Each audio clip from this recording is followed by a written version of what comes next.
May isang Diyos lang po ang kinikilala namin at siya ay si Jesus.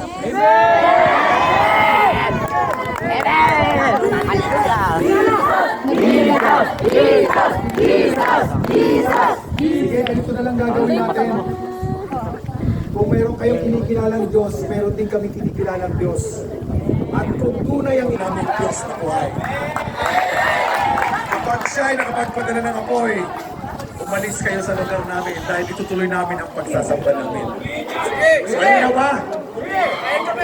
Sige, tawagin niyo ng Diyos nyo. Humingi na kayo ng apoy. Panginoon Diyos, hiling namin ngayon, padala mo kayo ng apoy. Wala, tulog yata Diyos mo kapatid. Pinagtutulog ang Diyos namin! Padala mo ngayon! Hiling namin ngayon, padala mo ngayon! Si Mahal ba ang Diyos nyo?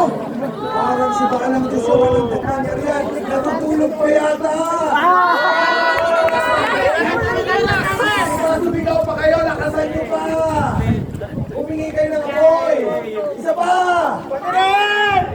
Padala mo ngayon ng apoy! Ano ba yan? Wala si Baal. Baal. Gappers! Patunayan natin sa dalawang to na ang Diyos natin ay buhay. Sabay-sabay tayo. Sabihin natin. Panginoon! Patunayan niyo po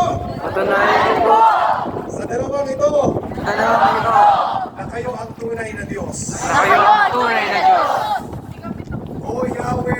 O Yahweh, aming Diyos. Padala niyo po ngayon. Ngayon din.